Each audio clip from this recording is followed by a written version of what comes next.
So what I want you to think about now is what you know about the Constitution, the Bill of Rights, the sections that we said you should familiarize yourself with.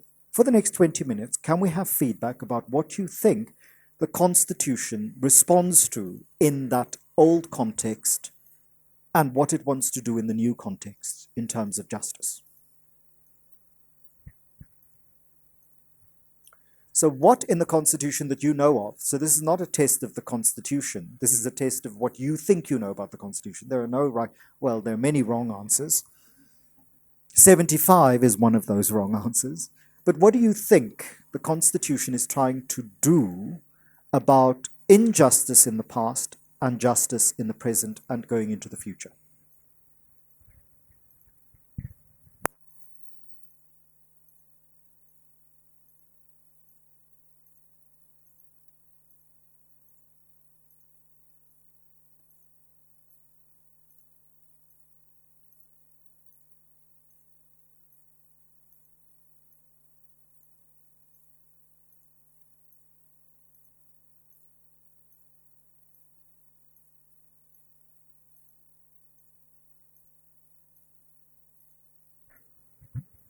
Okay, I'm not asking you to compare the two constitutions. I'm saying, what is the constitution we live with, which is the only constitution I want to talk about? This is not a class on jurisprudence. I would not be able to teach that class. What does this 1996 constitution want to do that is about fixing things that went wrong in the past and fixing things in the present? So you talked about exclusivity and inclusivity, and I think that's crucial. That there was exclusion in the past and that the 1996 Constitution includes everyone. Let's not forget its preamble, which comes out of the Freedom Charter, which is that South Africa belongs to all who live in it. Right? So this is a constitution for everyone, not for some.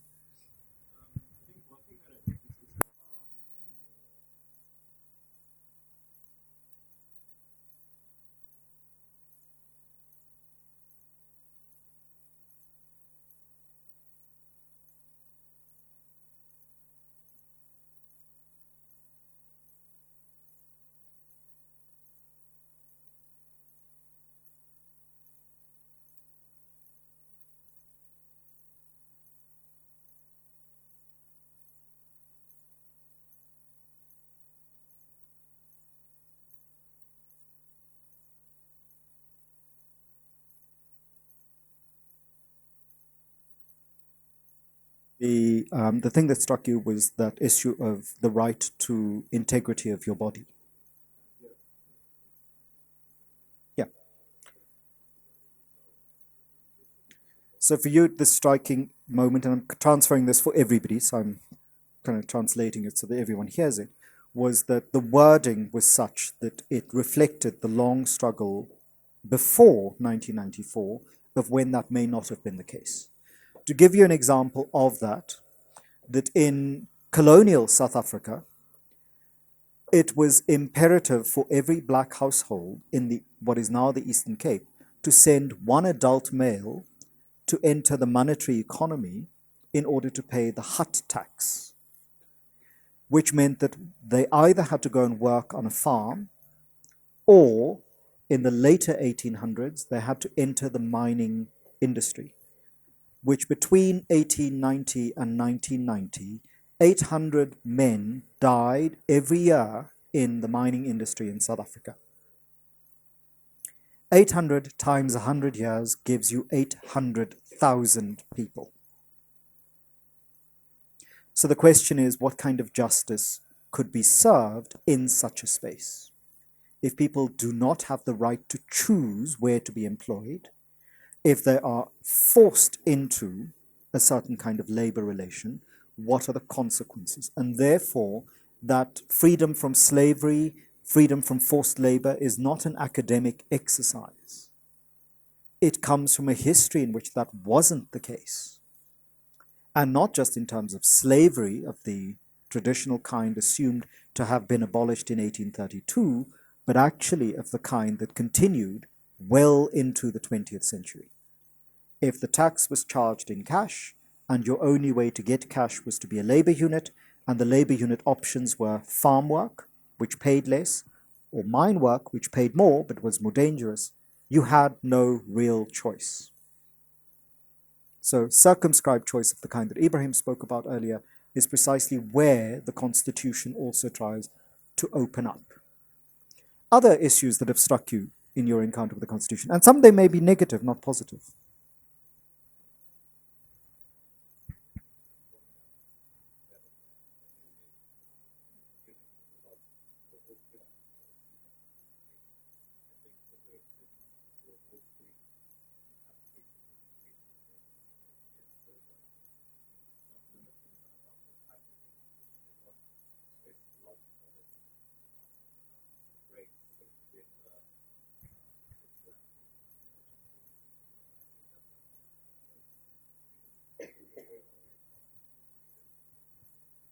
And precisely that, what kind of education and where you get that education. So if you go back into colonial and later apartheid South Africa, and for me, colonial South Africa goes up until 1948, then overlaps between 48 and 61 with apartheid South Africa, and apartheid South Africa is 1948 to 1994.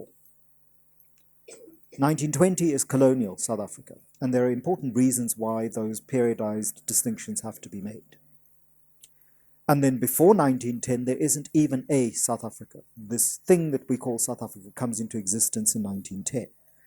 And so we need to be very careful about talking about South Africa has been colonized in 1652.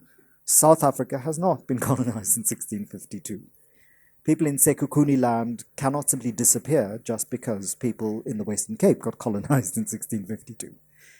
Right? So we need to be very specific in that sense. Other issues.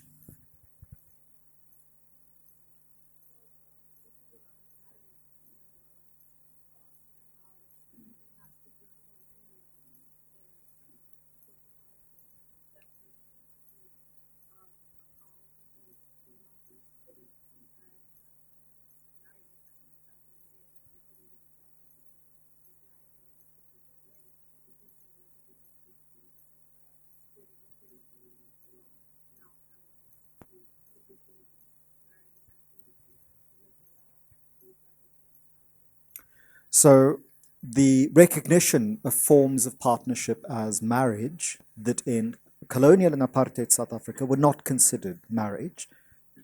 And one of the consequences of that consideration in apartheid and colonial South Africa of not recognizing some forms of marriage was to not render those people fully human. Because there are some things that you can only do as a full human being, and some things that you can't do because you're not a full human being. And how we think of justice has to relate to our concept not just of human nature, but what a full human existence is. And so our concept of humanity reflects our sense of justice, and our questions of justice reflect our concept of humanity. So the right to is shaped by our vision of what full humanity is.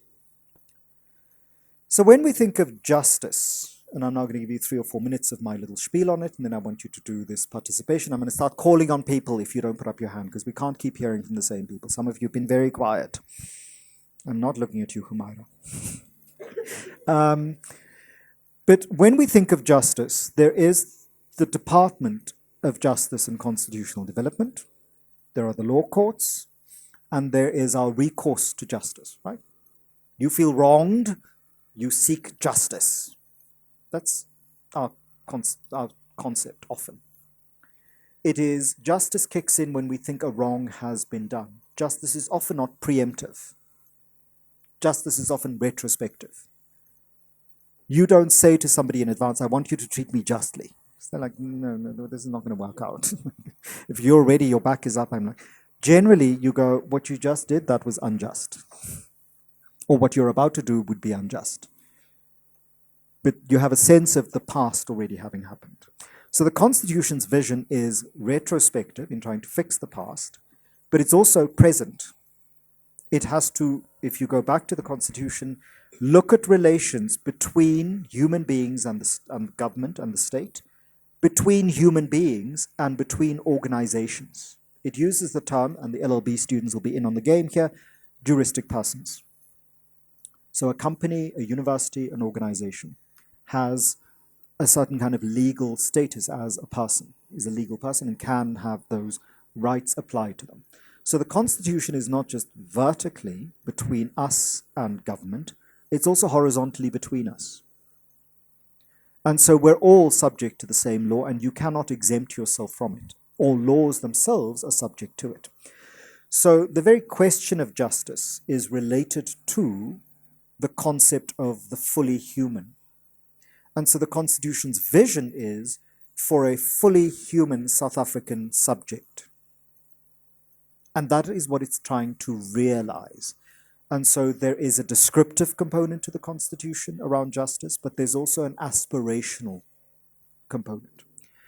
The aspirational component is we have a vision of a South Africa that looks a particular way, in which people behave in particular ways. We also know that we don't actually behave the way in which we like to behave. Right? You all know this from going on dates or in relation to your families and curfews. Your family would like you to be in at 9 p.m. You're going to squeeze it over to 9:05. And when they open the door, you go, I've always been on the doorstep. I'm inside the property, I'm home. Right? There's negotiation going on all the time. We would all like for the values of the Constitution and for all of the justice elements to kick in for us. And yet at the same time, we break laws all the time. We cross streets at points we're not supposed to cross. We slither through red lights when we're not supposed to. We get onto campus even though we haven't paid our fees, and so our cards don't work, so we take an Uber onto campus. There are ways in which we break the law all the time. If you get underbilled for your mobile phone, you don't phone up the mobile phone provider and say, I'm sorry, but you've underbilled me. Here's the extra 15 rand. I've broken the law on several occasions, and not just the literal law, but the law of contract between us, where I'm in a queue, the queue is too long, somebody recognizes me and says, oh no, you can come to the front of the queue. I go, thank you. And I once got caught out by this, where there was a very diligent person who said, no, this is a democracy, you must all queue, there are no special people. But I'm vegetarian. Right? So there's a sense in which we all adapt notions of the law. And when we're not caught, we're okay with it. Social justice is an arena in which this happens all the time. Because it's one thing to call upon justice, right? You have the law on your side. You drove into me. I am right. You are wrong. We will settle this through the court system if we have to, but there's a right and a wrong. Social justice is a grayer area. Because we often don't do the thing of connecting our way of living with the social injustice that is an eyesore. So if you go back to apartheid South Africa, most people recognize that the system was unjust. Even the beneficiaries recognized that it was unjust. Those who objected could have objected on multiple grounds, but often the grounds of objection were that it was aesthetically unpleasing. We think these people should be moved. We just don't think they should be moved in the way that they're being moved, because that kind of says something bad about us. You'll hear this argument a lot in contemporary South Africa around issues that are slightly discomforting. We, believe people have the right to unionize, but the way these unions, protest and interrupt my ability to get health care is unacceptable. We agree that communities should be able to protest about an issue, but they shouldn't burn down the library. Some of you should be intimately familiar with this accusation. And the question that we have here is, at what level is the social justice question put as secondary to the justice question and the comfort question? So Ibrahim asked you the question around what are the other issues that impact on democracy. So if we go back to the French Revolution, from which many of our concepts come, Égalité, fraternité, liberté. And I've put them in the wrong order deliberately. Liberté is freedom. Right? It's the thing that everybody agrees we should all have. What that freedom means is a different question, because some people think freedom means freedom to. Others go, no, it's freedom from. In some systems, like apartheid and colonialism, you're given freedom from. Freedom from, having yourself dealt with in a particular way, freedom from insecurity. And the question that you always have to ask is, for whom? Because if you connect, some people's freedoms are founded on other people's unfreedoms. Equality. We can all agree to political equality. That's a no-brainer. Nobody says, oh, no, you should not have the right to vote. Except when it comes to prisoners. Then we get itchy. Should prisoners vote? And yes, they should vote. They're still citizens of the country. We really draw a line when it comes to foreigners. Like, no, you're not a citizen of this country. You can't vote. I don't care if you've lived here for 20 years. This has happened. It happened in the last election. We had a whole party suggest in the run-up to the elections that people would be voted in based on a foreign vote. How does that work? You need an ID to go vote. Your ID needs to say citizen. How is this going to work? And then there's the touchy one, fraternité, which is French for brotherhood. J.M. Coetzee, in a thing from 1987 called the Jerusalem Prize Acceptance Speech, said that in South Africa, it is possible in 1987 to imagine liberty, to imagine freedom. Now, this is the height of the 1988 states of emergency. It's almost impossible to imagine that 7 years from then we would have one person, one vote. In 1987, the country is in low-grade civil war. It doesn't seem possible that within 7 years, a child born in 1987 would go to school in 1994, there would be a different solution. In 1987, it's the first intifada in Palestine. It's the height of South Africa's insurrection. We're looking like a country headed for civil war and conflagration. However, he says, you can imagine in 1987 in this situation, liberty. Just for that, you have what we have as a structure, a constitution, elections, democracy, etc. He says you can possibly even imagine equality. But for that to happen, he says, and this is an important lesson from 32 years ago, some people would have to give something up for others to gain it. Something would have to be surrendered by those who master in South Africa to those who are mastered. It's a 3-page document. I will bring it in later in the week. If you can't find it on the internet, it is worth reading. The Jerusalem Prize Acceptance Speech, 1987. But he says fraternity, this getting along business, cannot be had without equality. That's 1987. And the equality that he's referring to is not just political equality.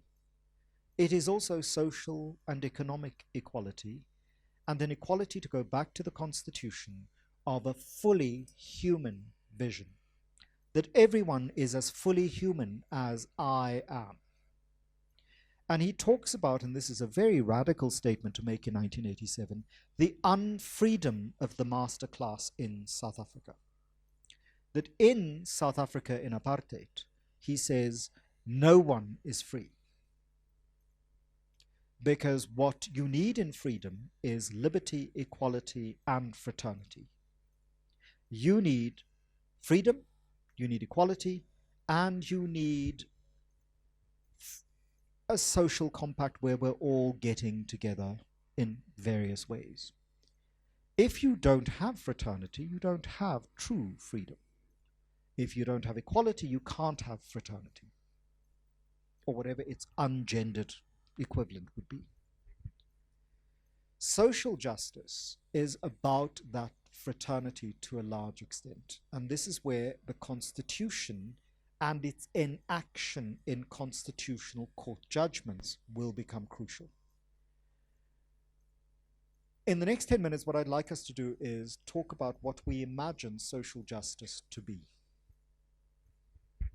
Given what I've said about equality, economic equality, social equality, what is social justice? to you. Let's start in the back row. Tebacho.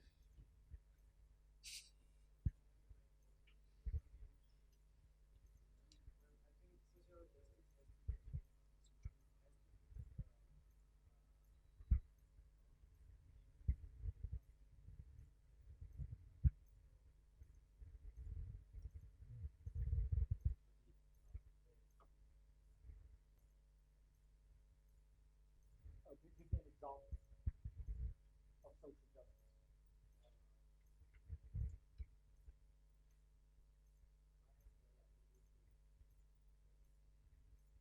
Think about it and we'll come back to it.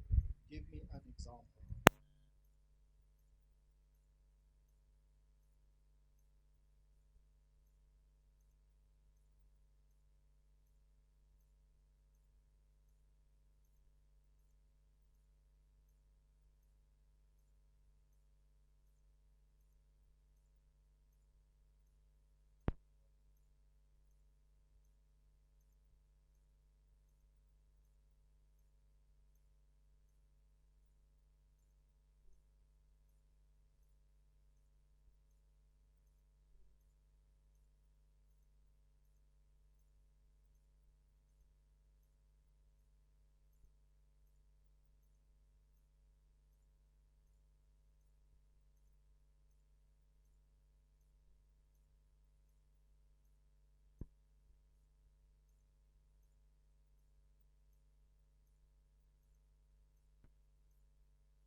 So it's the same, and it's an extension of the language question, because if you look at the public broadcaster, they're supposed to sign on all their news broadcasts, and in all languages, because deaf people don't just have, Isingesi.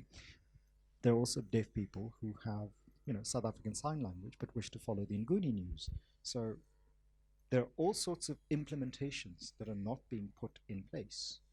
So the failure is not at the constitutional level, because the Constitution, its vision, is a living document, and it's given life in the enactment of constitutional court judgments.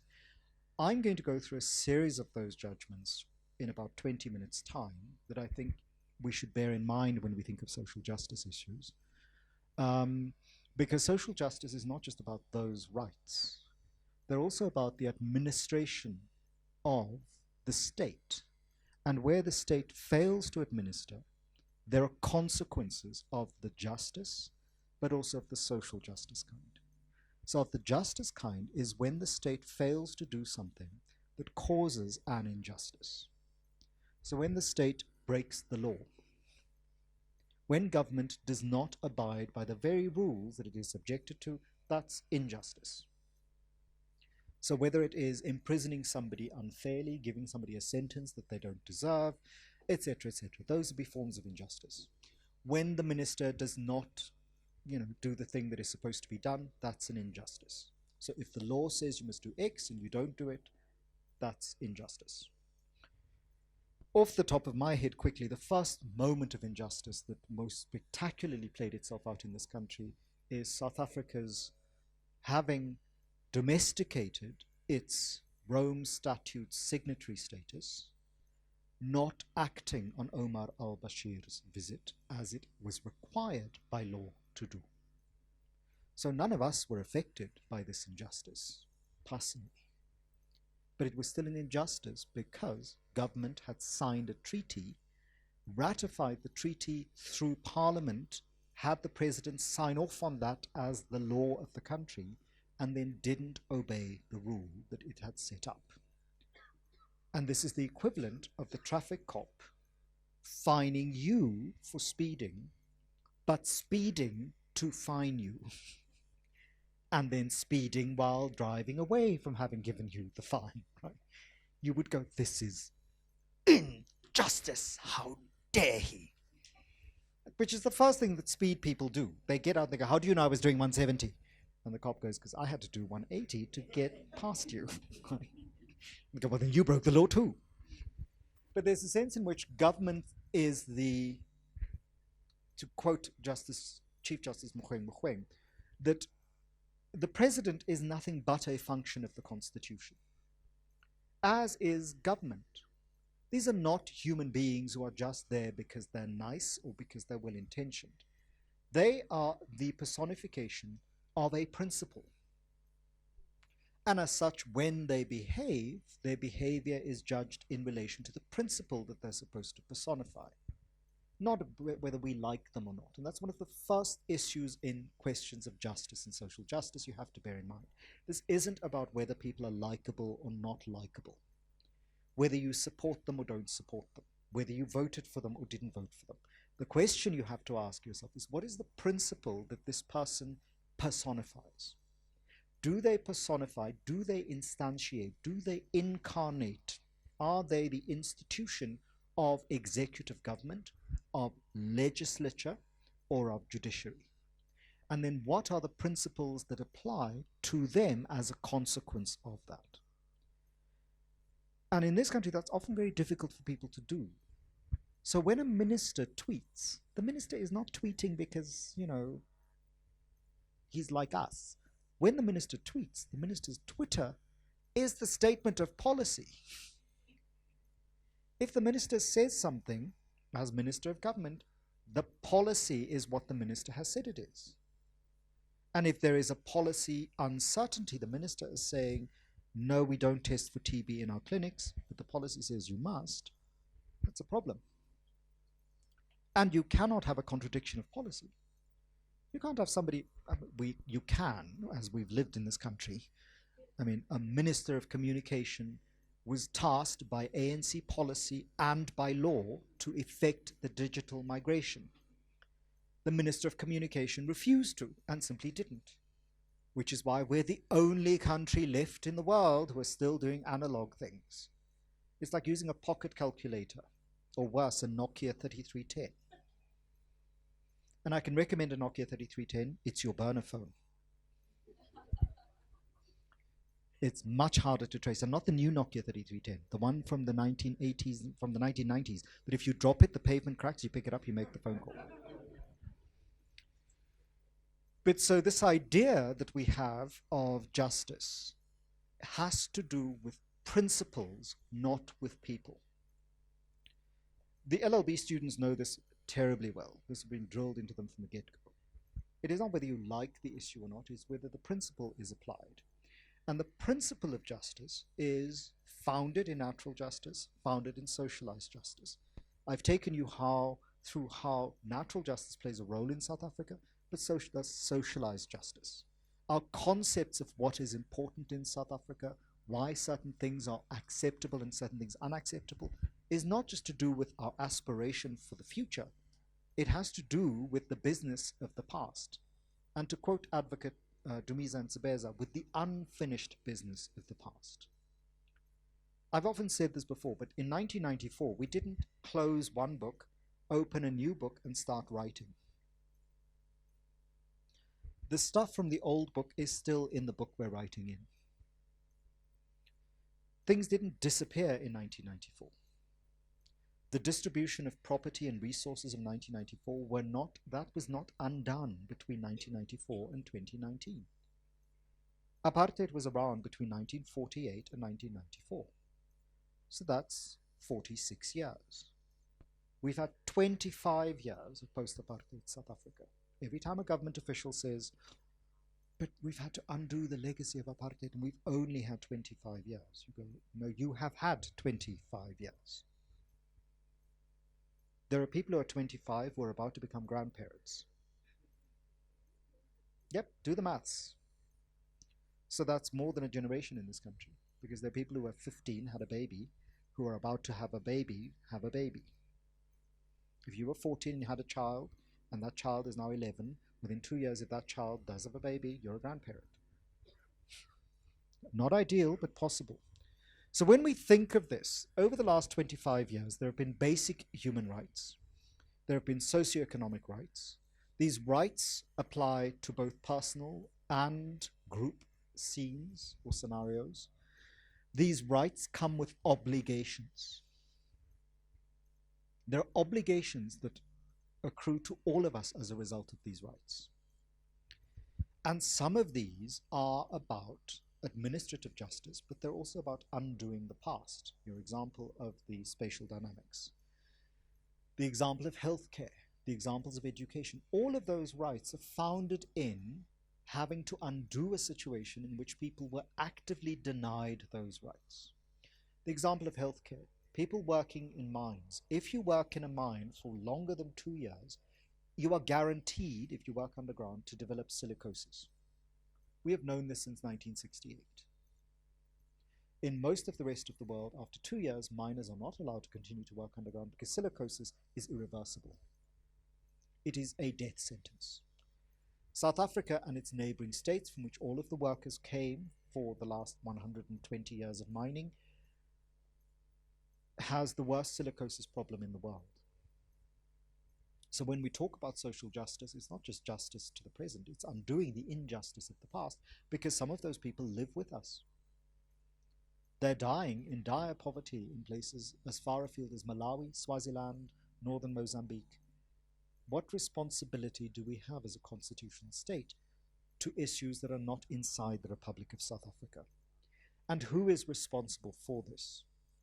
We often think of government as principally responsible for questions of justice and social justice, but citizens are also responsible for questions of justice and social justice, and as is civil society. So the responsibility is not just governments. Obligations accrue to all of us. What is this undoing? So if you have the past and things that go on into the present or the consequences of that past, what does this undoing require? So Terry Bell and Dumiza Nsebeza, in a book called Unfinished Business, trace some of the specific unfinished business of apartheid, particularly between 1988 and 1993-94, of things done to people that have not been addressed either by the TRC or by the court systems. Let's not forget that the head of this state intervened in class action suits against citizens, refused to allow those citizens to proceed with their case. And then legislation in the United States changed, so those people are in perpetuity denied the chance for justice.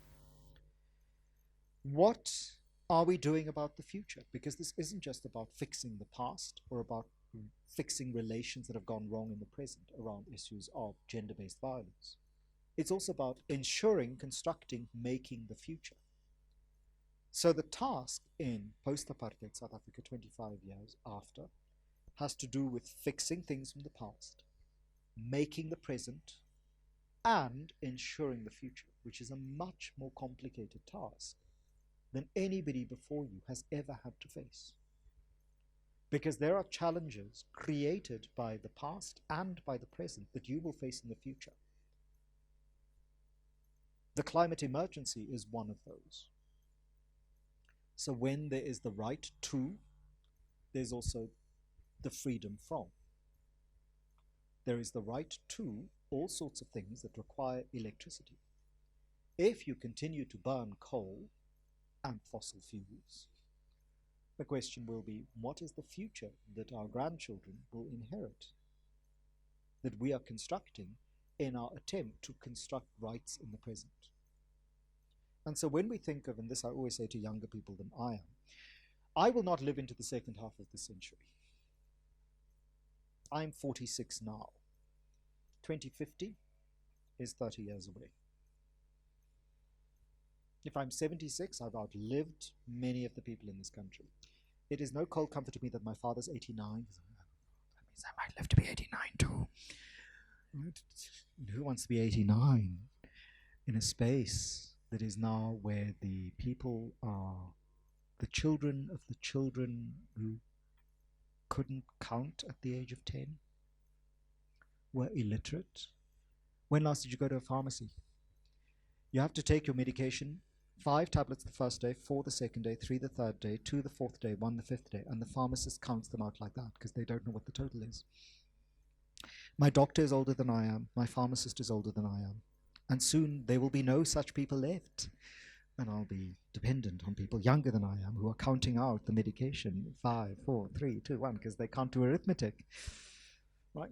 But so when we talk about doing the future in terms of social rights, I want you to bear in mind the responsibility of fixing stuff from the past that's with us in the present, fixing stuff that has arisen in the present, and anticipating the things that are coming in the future that you'd want to change now, so that you don't get looked at now the way you look at people who have gone before you and go, why did you not fix this in 1994? What were these sunset clauses that you people negotiated? What is this, right? So the accusation for people of my generation from people of your generation. I hate that moment when parents tell you, wait till you have children, but it's going to happen. Where the people your age, when you are my age, will look at you and go, what did you do? So if you have ideas of leadership, bear in mind you're building a future, fixing a present, and undoing a past. And that's the question of justice and social justice in South Africa. In this session, mention the major court case findings that I think impact on social justice issues through the Constitutional Court. They're not going to be in chronological order. They're going to be a variety of issues. So earlier I made the remark about distinguishing between the Constitution and the Constitutional Court. I think this is an important distinction to make. So when we think of the Constitution, we need to remember when it was drafted and why it was drafted. And I'm not one of those people who look at it like a religious text, who says it must never be changed. What I think of it as is a foundational map that the longer we travel the more we need to adjust the map. So that a constitution should be a living document that does not become stultified, ossified, fixed in time. Because there are challenges in this century that the constitution drafted in the last century will not necessarily be able to address. The climate emergency is just one of those, but there are several others. Migration is going to become a huge issue. We already live in a world where 1 in every 122 people alive on Earth today is a displaced or migrating person. The Constitution is not extensive and intensive enough on this growing migrant issue. So, when we think of the Constitution, we think of the document drafted and its aspiration for a South Africa that it wanted to create, as well as its description of the kind of South Africa that needed to be brought into being through laws. So as the supreme law of the land, the Constitution is the document, the framing network of ideas under which every other action has to happen. The Constitutional Court is the final arbiter on interpreting the Constitution. And I think we need to, I'm not again turning the Constitutional Court into some kind of gathering of angels. But we need to be very careful about simply dismissing the actions of the court as the actions of individuals. It is a function of state, and that the human beings who are in that function personify, instantiate, incarnate that function, and are chosen by a complex political process and can be removed by a complex political process, because they are not themselves above the law. And so the three arms of government, and here the architecture of the South African state must be borne in mind. The three arms of government stand in relation to one another to create checks and balances on excess. So the executive arm is the president and his cabinet. The legislative arm is the people who make the laws, who pass the laws, the people's representatives in parliament, and the judiciary, who have to implement the laws and police it. Which means that judges cannot make up laws. They can only work within the confines of the laws created by the two other arms of government. The two other arms of government are subjected to the very laws they make in the judiciary. And this is an important departure from where we were before, where government could act above the law and not be held accountable to its own laws. So government could do extrajudicial killings and never be held accountable. If this government did perform extrajudicial killings, as some people in this country argue it does. So there are people in the Landless People's Movement and in Abahlale who argue that some of their activists have been assassinated by the police services at the order of government officials. The court system cannot say, well, if government does it, it isn't illegal, because government is subjected to the same laws. And we have constitutional court judgments in which that very thing happened, where the two other arms of government were found to have failed in their constitutional duty and were wrong. And that, I think, was an alarming moment for South Africa, but it was also a sobering moment of how the architecture in South Africa does work. We should never have gotten to that point, but thank goodness the fire alarm did go off. Yes, the room burnt, but at least the fire alarm works, right?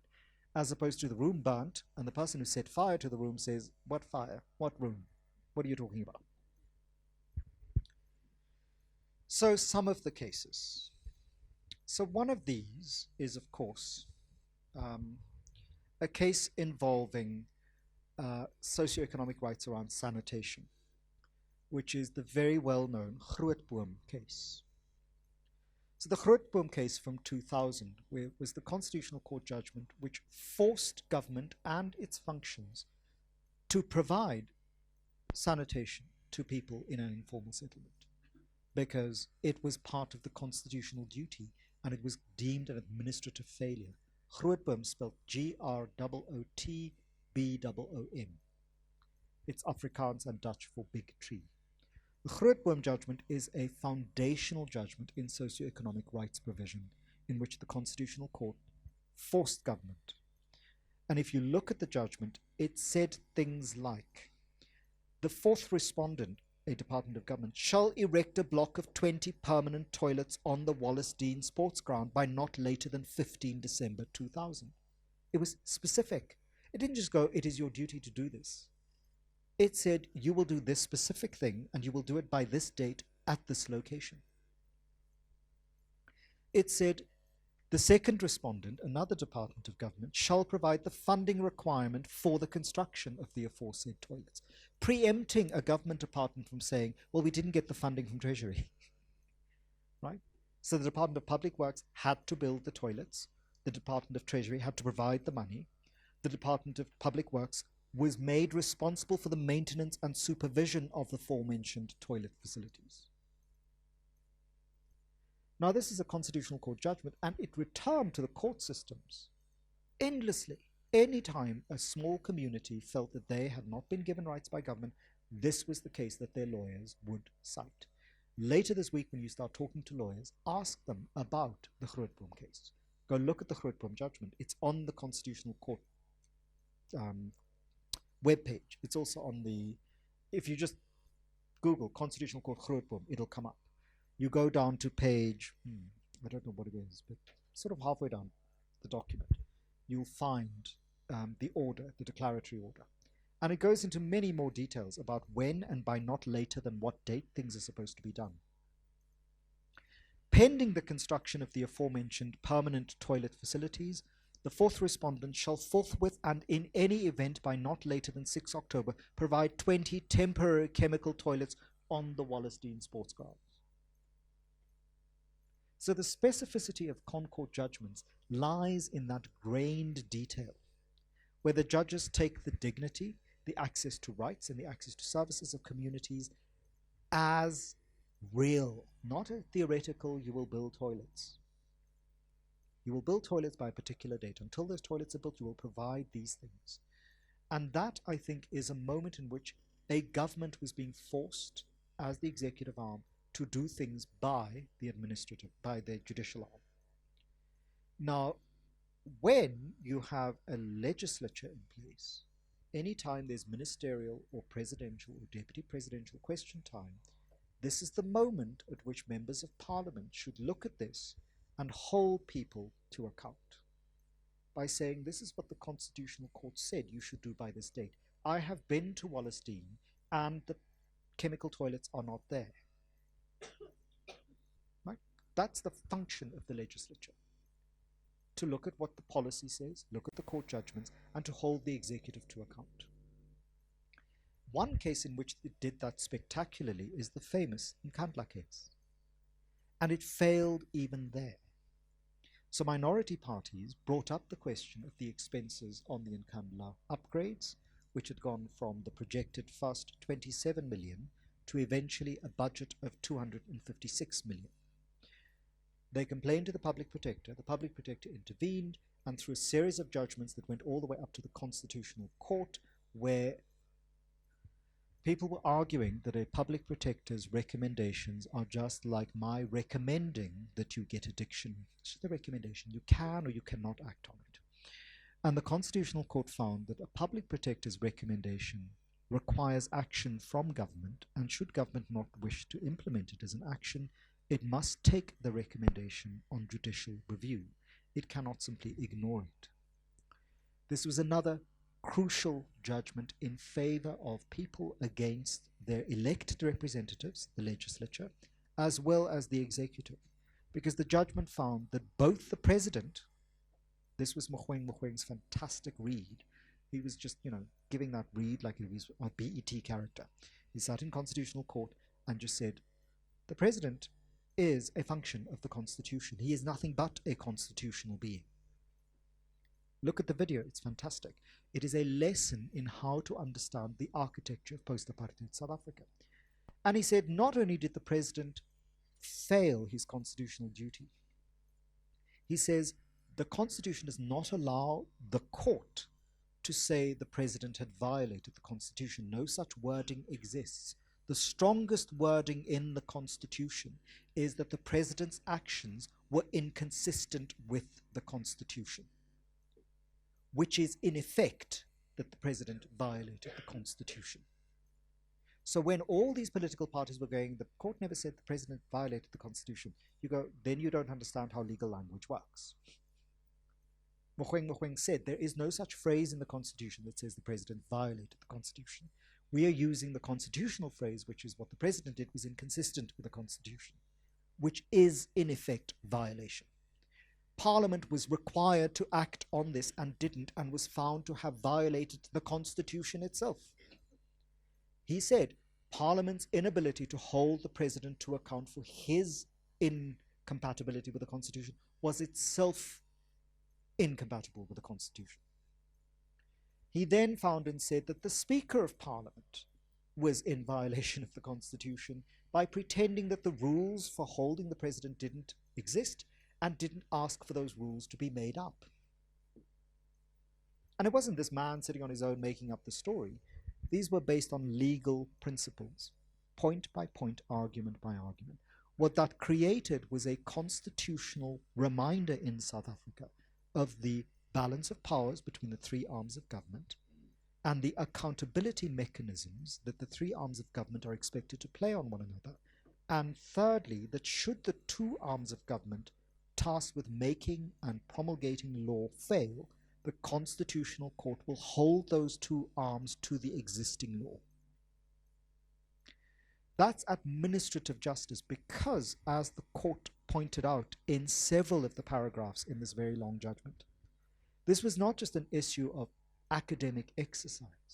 There were consequences for the people of South Africa whose constitutional guarantee is that their interests will be served by their representatives, and that the actions of members of parliament in not holding the executive to account failed in their constitutional duty, and not to their party or to their people, but to the people of South Africa. So when we look at the Constitutional Court judgments, in their specificity, they consistently bring it back to ordinary people's access to rights.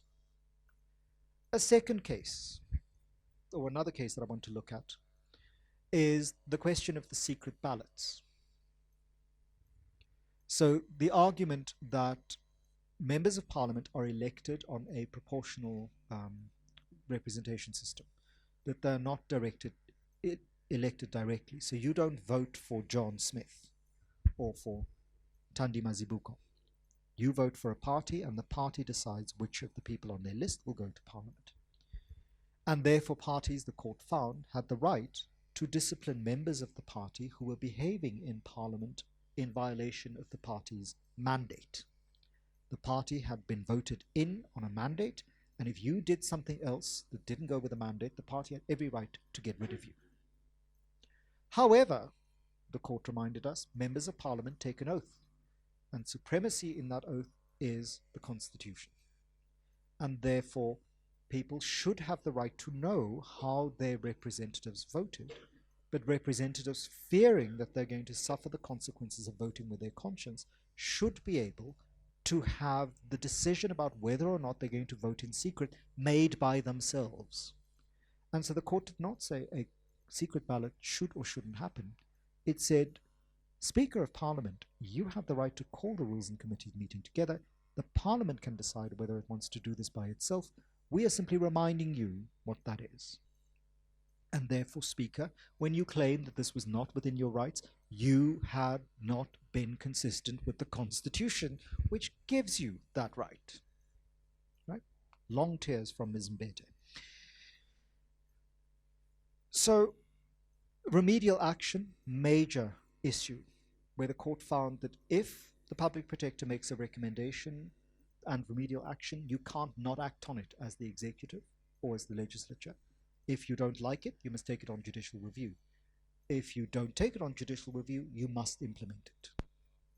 And that's come back to bite some people in, a part of the body they may not wish to be bitten in, because the public protector at the moment is making all sorts of recommendations that may not be so comfortable for people.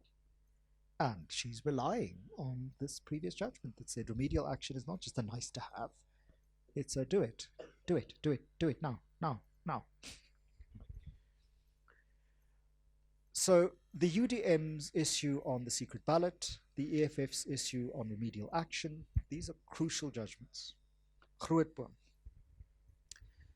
But it even goes down to a question of uniforms in schools. So, Pius Langa was the Chief Justice in the mid-2000s when the MEC for Education for KwaZulu-Natal brought an action against a family who had won a case in the High Court and in the Supreme Court of Appeals, which allowed them to send their child to school with a nose ring. The school, a government school, refused and said this was not part of the uniform, and when these people enrolled their child in the school, they knew this was not part of the uniform. The argument that the MEC for Education and his correspondents made was one that we're all familiar with. If we allow this, and I'm now going to quote from their argument, it will open the doors to a parade of horribles. All sorts of things will now have to be allowed, they said, if we allow a nose ring into our school. Pius Langa could not have been, in fact, he made Mogoeng look like a junior supervillain in his judgment. In his judgment, he said, far from a parade of horribles, allowing this in would expose people in the school to a variety of ways of being in South Africa that would be absolutely central to the educational project, and that the people who had made this decision to exclude this pupil were robbing the other pupils of experiencing South Africa in its multiplicity. A judgment that can be called upon again and again, whether it is about wearing hijabs in Randburg schools, whether it is about, afros or hairstyles, so the Zulekha Patel story. That judgment was made in 2005. He went further and instructed all schools, school governing bodies, provincial departments of education to revisit all of the school rules and to make sure that they're subjected to and consistent with the Constitution. In a minority judgment from this, Justice O'Regan indicated that she dissented from Pius Langa, not in substance, but actually in reasoning, came to the same conclusion by a different route, because she said this impacted also on questions of gender, sexuality, and notions of difference. And so the Constitutional Court has been very clear that if you sit in an organization and you work with government to the exclusion of individuals and their self-expression within limits, then it will find against you. This girl was allowed to go to that school, principally because Pius Langa said this majoritarian idea that the most of us in this school don't do X and therefore you can't do it is unacceptable. That is not the South Africa envisioned by the Constitution. That this is not just a majority rule state. This is a majority governing state founded on the principles of human dignity, and that every action in the judiciary, in civil society, in our everyday interactions with one another, should further that project. That it is incumbent, the obligation on all of us is to make the Constitution live. And therefore you cannot suspend the Constitution by saying it's my personal belief. Your personal belief in private, up to a certain point, in your head, in your own behavior. You cannot force another subject into that space. It did the same thing when it came to the rights of the child.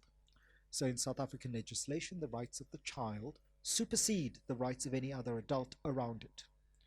So in a paternity question, the child has a right to bodily integrity, and therefore no court and no person can compel any other person to take a sample of tissue from a child to prove or disprove paternity. If the result of that test were to be that the child would suffer, the test cannot be done. So either the parents have to come to an amicable solution for this issue, or the court will intervene. But you cannot subject a child to a paternity test if the outcome of that paternity test is detrimental to the child. So you can't force a blood sample from someone. Again, there, the right of the child supersedes the rights of the adults that brought that child into existence. The Rome Statutes case is a crucial example of where the Constitutional Court reminded South Africans of exactly how law works in this country administratively. So the full bench sat for this, which was quite substantial. The moment you read a judgment and says the full bench sat down, you are reminded that this is considered to be such an important case that the Chief Justice called all of the justices together and said, we all need to be here. The notice of withdrawal from the Rome Statutes of the International Criminal Court, signed by the by the first respondent, the Minister of International Relations and Cooperation, without prior parliamentary approval, is unconstitutional and invalid. So when Minister Maite Mashihwane signed and said, we are withdrawing from the Rome Statutes, and remember they did a whole spiel of this, going, the court is unfair, it focuses on Africans, blah, blah, blah. They said, you can't do this. A minister can't just take us out of an international treaty. Getting us into that treaty went through Parliament. Administratively, you have to go back through Parliament. So when it comes to the death penalty, the Constitution was negotiated through a very particular process. A referendum is not going to undo that. You would have to change the Constitution. And to change the Constitution, there are mechanisms in place for how you're going to change the Constitution. So you can't just say, ooh, let's just do it. Because even a change in the Constitution needs to be tested at the Constitutional Court for its constitutionality. And the right to life is a non-derogable right. So it's not just about the court's judgment, it's about how do you construct the constitutional mechanism for effecting the kinds of things that you wish to effect. Land reform is going to be a major test in this case, because there are all sorts of laws that are currently constitutionally perfectly valid that will have to be revisited if you change the relationship between people and the land constitutionally. Because once you make that constitutional adjustment, all the laws subject to it must now be remade in relation to being consistent with that constitutional change. And I'm not saying this is a bad thing to do. I'm simply saying, alert. If you change the crown, you have to change the rest of the outfit. Because the crown is the thing that the rest of the outfit must always match.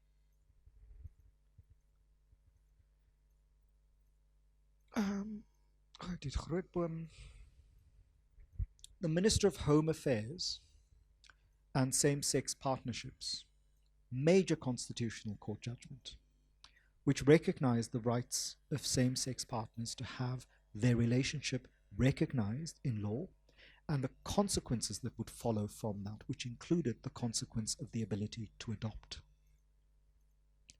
And that's a crucial judgment in a country where that wasn't always the case.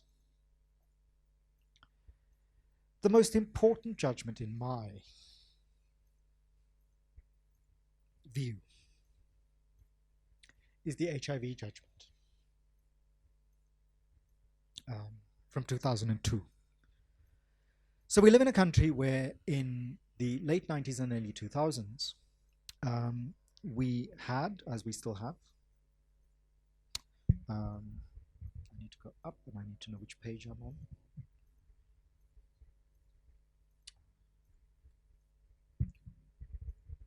I will send it, but let me just give it to you anyway. It is Minister of Health and Others versus Treatment Action Campaign and Others. It's from 2002. So 2002 should tell you that we are 8 years into the post-apartheid democracy. And the context, because many of you were probably not fully born at that point, was that we lived in a country with the highest HIV/AIDS infection rates and the highest rate of deaths from AIDS, in which a president of the Republic of South Africa said he knew no one who had died of AIDS, and questioned the epidemiology at the scientists and said he's never heard of anybody dying of a syndrome, and played this elaborate argumentative game with people.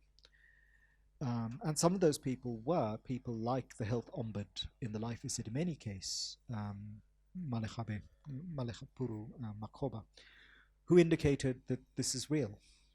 As a consequence of this, the state did not provide antiretroviral drugs as a matter of course to the South African population in the public healthcare system. And the estimation was that 350,000 people in KwaZulu-Natal alone in 300 died. As someone who taught in KwaZulu-Natal in 2009 and 2010, that's a decade after this, I saw the consequence of this. I had first-year students who were the oldest people in their family, who had to use their NSFAS funding to buy shoes and books for children who were still in school that they were the head of the household of. So it affected 6 million people in KwaZulu-Natal alone, right? Sorry, this always gets me emotional because I'm angry. Because 350,000 people didn't need to die. And it took a constitutional court judgment to reinforce the power of the courts to say, and so whatever issues we may have with the people who did this, it is important for us to remember that it was a court judgment that got us this. It says, Section 27 of the Constitution, and this is why you have an organization called Section 27, who we'll talk to you later this week, require the government to devise and implement within its available resources a comprehensive and coordinated program to realize progressively the rights of pregnant women and their newborn children to have access to health services to combat mother-to-child transmission of HIV.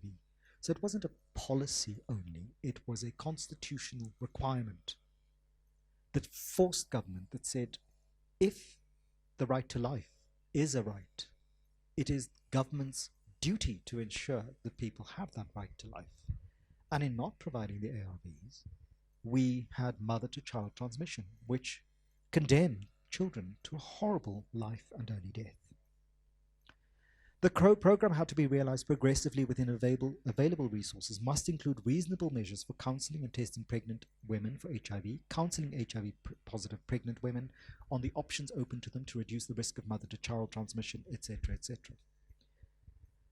Government is ordered without delay to remove the restrictions that prevent nevirapine from being made available for the purpose of reducing the risk of mother-to-child transmission. A major victory from a government that had said they will not provide this, that they will use other solutions, and that those solutions will stand. Yeah. So it's a confirmation of the High Court order. So the courts had found for the treatment action campaign all the way through, and government petitioned the Constitutional Court on the constitutionality of those findings. And the Con Court found for the petitioners, for the treatment action campaign against government. And in its order, it was actually very, very specific. In opening up the removal, in shutting down government's refusal, in saying you must provide pregnant mothers and newborn children with this specific intervention, it opened the door for everybody else to have it too. Because once you do that for one group of people, you cannot discriminate against anybody else based on the status of being pregnant or not pregnant. So the fact that people in this country have access to ARVs is one, a court judgment, two, following a motion made by civil society organizations against the government that was recalcitrant and intransigent. It refused. It was not just going, no, we can't. It refused, and it refused on a principle that to this day the man whose policy this was defends. So if you go back 2 years back, 2017, Thabo Mbeki wrote us letters about his legacy in that January leading up to the December 2017 conference, in which he reiterated that he was right and that he'd been misunderstood.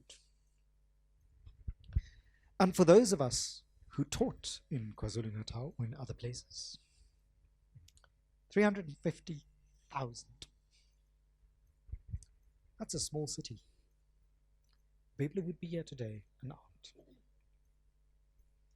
And in 2002, those would have been people born between 1919, 1992, 93, young people dying, leaving their children appearing from the 90s in classrooms you and I sit in today. These people haven't disappeared. They're around. Because the ARV rollout program remains a space of contention.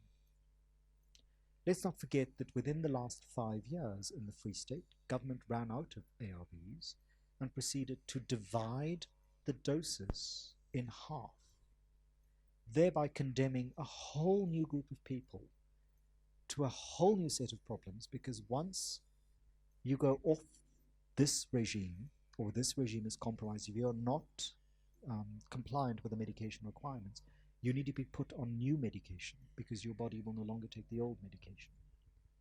So a whole group of people in the Free State in the 20-teens were taken off their regimen and will now have to be put on new regimens.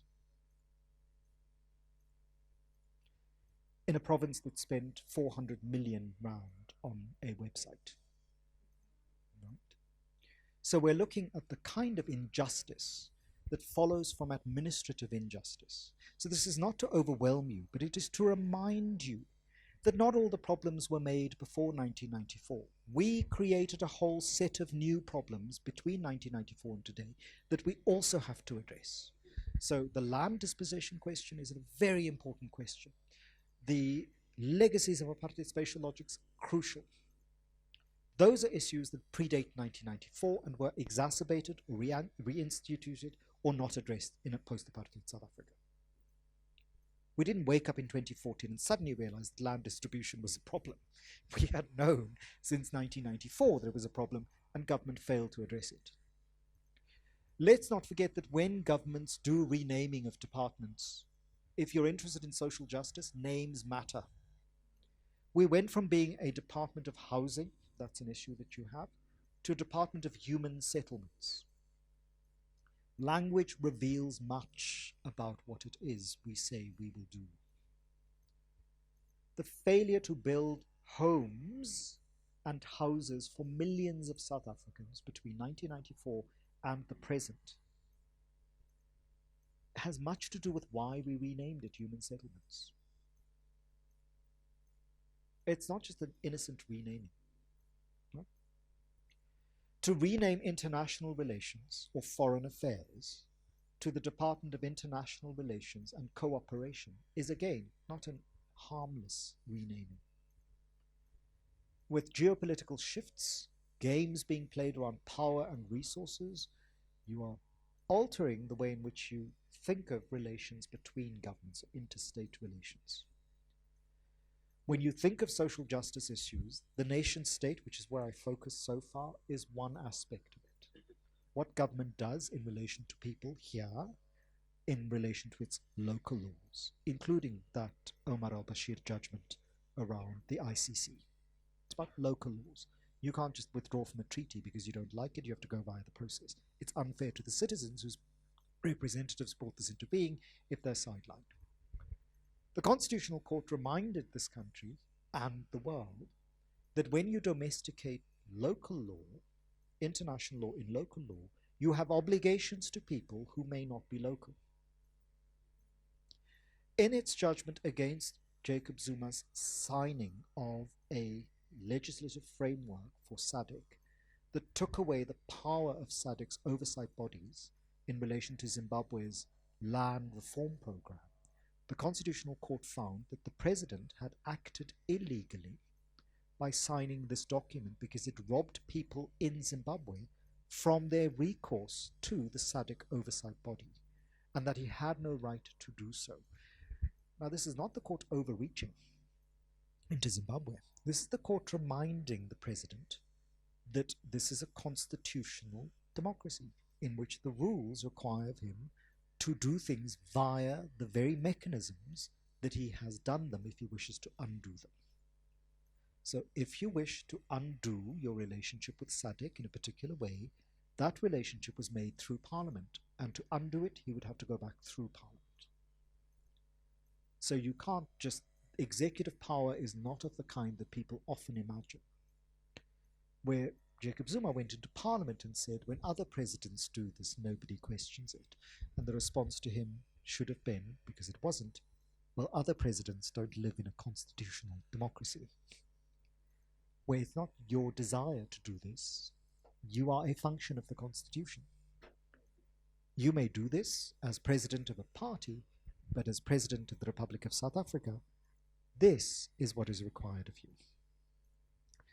In fact, at the end of the HIV judgment, the court went so far as to say the application by government to adduce further evidence is refused, which is a bit like the court doing a Judge Judy. I'm done, right? That this will no longer be entertained because the issue is as crucial and as emergency driven as it is. The provision of ARVs was not seen as a nice to have, it was seen as essential to the right to life, the right to dignity, and the right to the freedoms guaranteed in the Constitution for people that needed to be done immediately. Because if it wasn't done immediately, if we then went through the process of judicial reviews and appeals and further evidence, more people would die.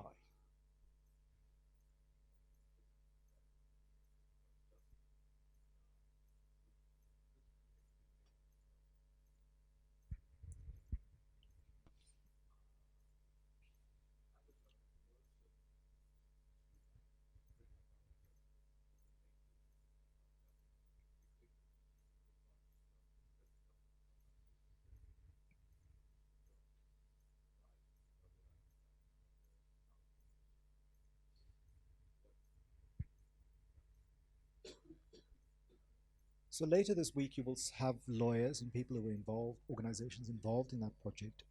I'm not dodging your question. I'm saying, remember this question.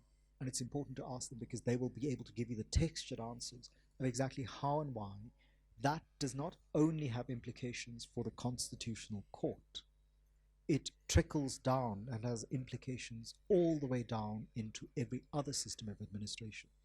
So the HIV judgment, Minister of Health versus TAC, forms part of the legal reasoning in the Life Esidimeni case, right?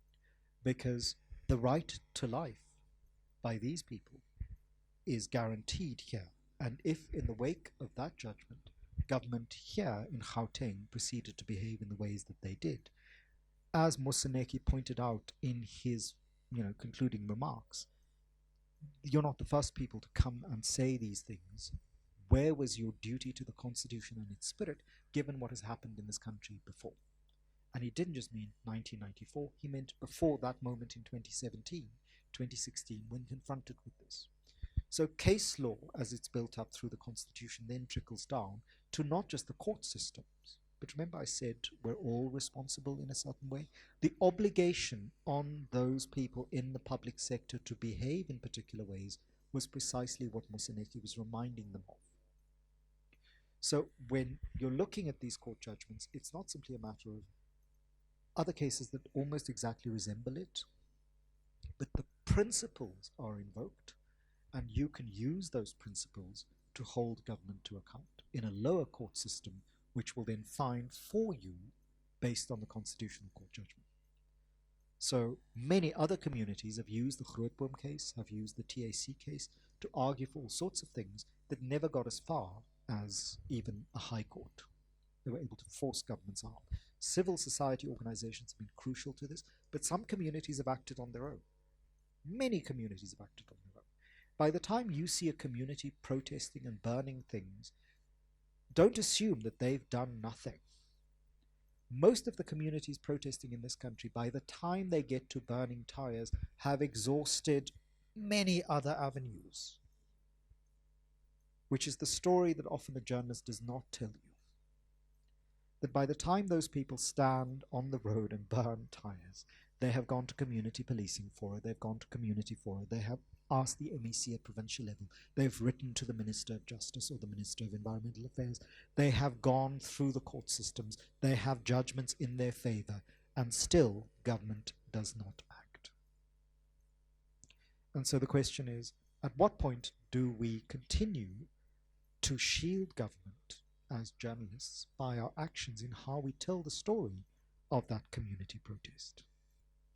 Because we may need to ask more questions than simply, why are these people burning tires right now, or why did they burn down their library? By the time they get there are 20 years of actions behind them. The Sasa judgment, which is the last one I'm going to talk about, was another crucial element in the way in which the Constitutional Court found social justice overrode administrative expediency.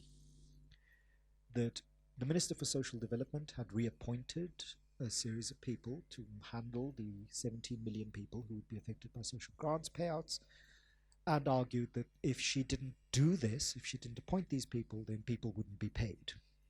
The court would have none of this, because the court found through the records and documents served before it that there had been a long process by which the problems of the system had been pointed out to the minister and the department, who had been given advice from both inside and outside the department to change the system, and had not done so for a year. And in that process, the court demanded that in the year in which no action was taken by government, it worsened the situation, and it was morally reprehensible to leave 17 million vulnerable people wondering whether or not they would get their social grant on the 1st of April of that year.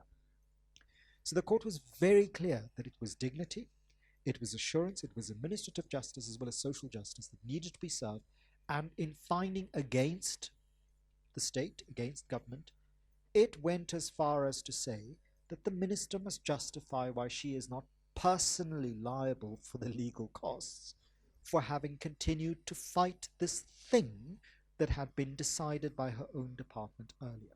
So again, this wasn't about whether or not you think Batabile Dlamini is a villain or not. That's not interesting to me.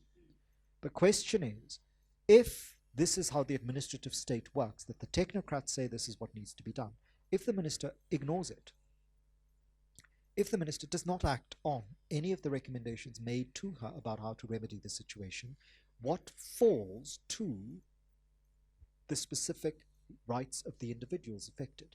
The court also found that the president was remiss in not dealing with this inside cabinet, because there are performance management agreements.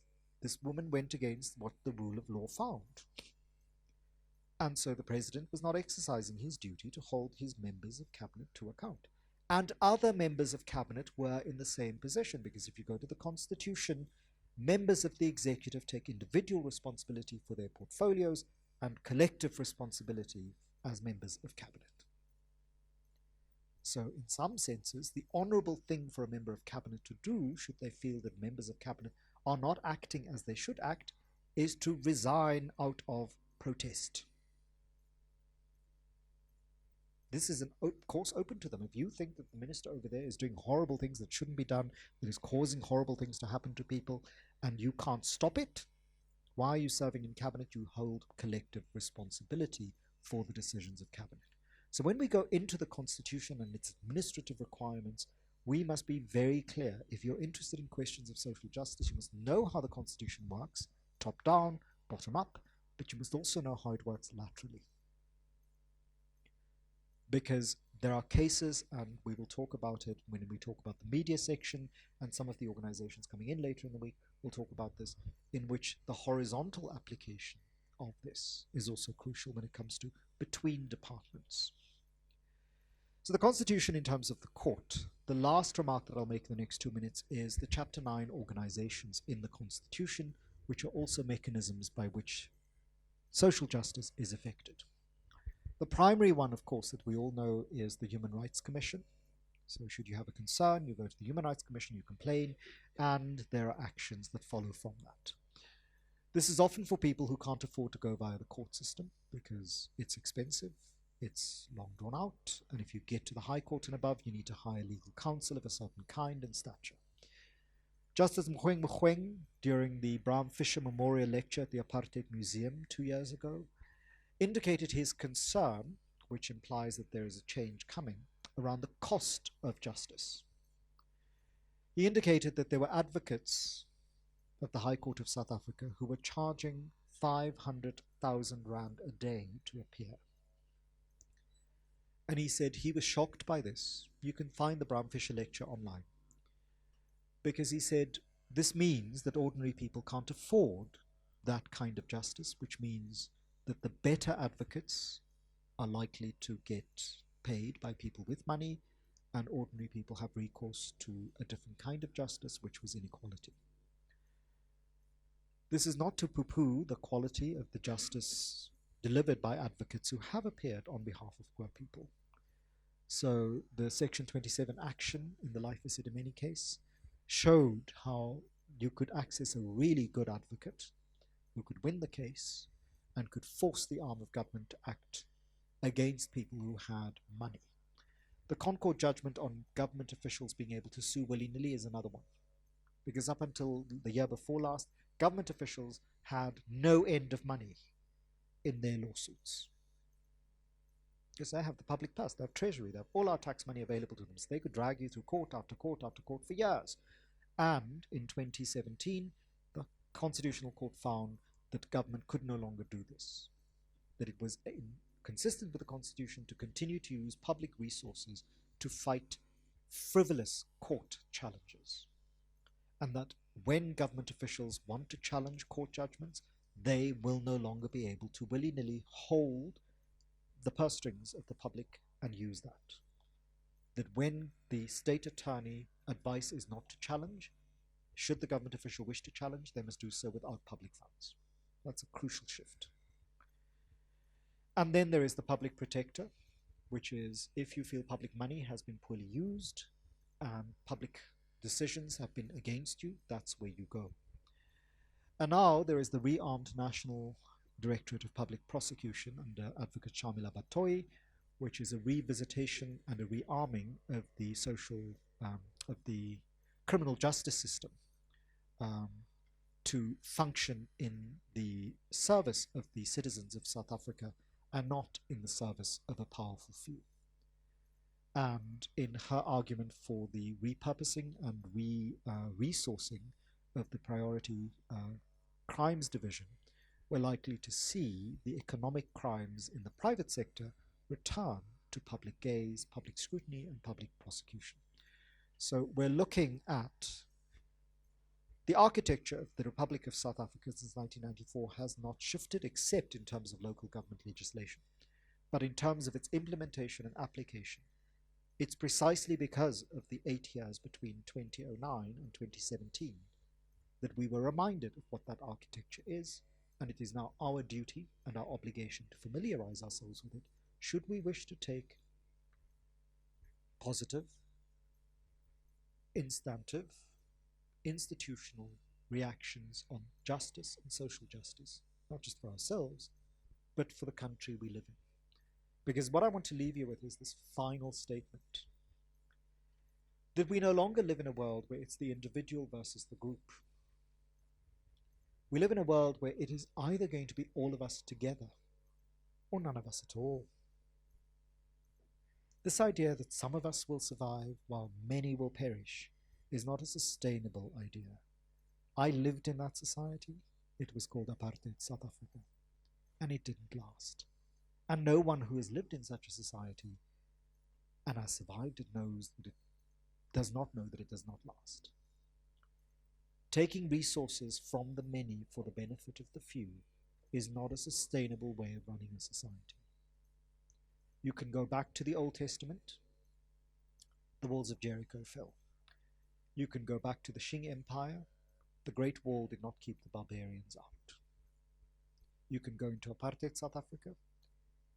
Guns bombing our neighboring states did not make a difference. And you can be in post-apartheid South Africa. And while the walls are no longer on the borders only, they're now in our suburbs, it isn't sustainable. We are the most unequal society on earth. And not just in terms of Gini coefficient, where we have won the gold medal, but in terms of access, chance, and opportunity. And it's no longer skewed in the race terms as crudely as it was in colonial and apartheid South Africa.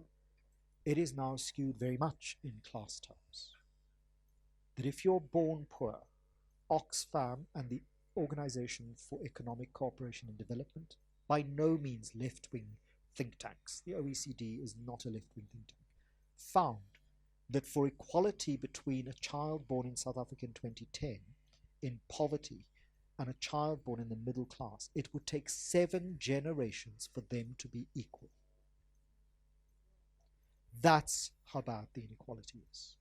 So Ibrahim's remark about what is the other thing, if you want to think about freedom and equality and the sense of justice, the inequality is crucial to that.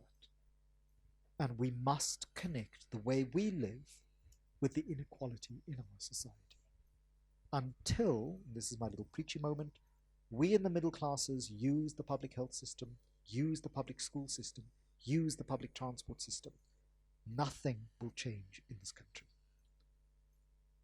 Until we take the metro rails, until we take the Patco buses, until our children end up being the bodies we collect, it will not change. And so this idea that some of us will make it is an idea that I think is utterly contrary to the impulses of justice on which this society envisioned itself. The fact that we can sit here and discuss this is part of that vision.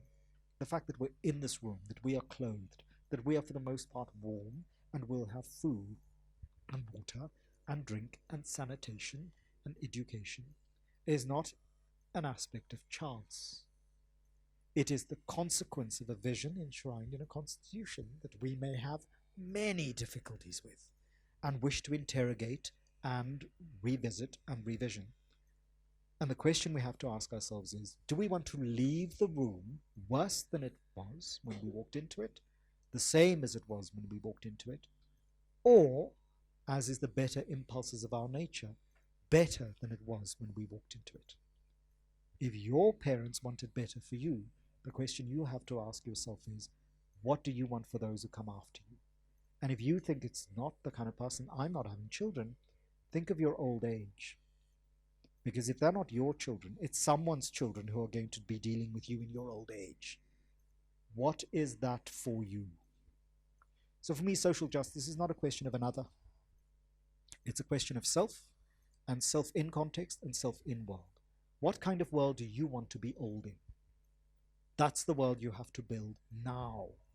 Because if you don't build it now, you will inherit the world that you build now when you are old and cannot build it. Remember that frustration when fees were not free?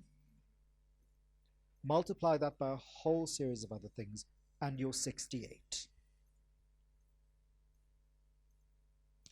On that note, I wish to inspire us to go to the Constitutional Court tomorrow. We will meet at 20 to 10.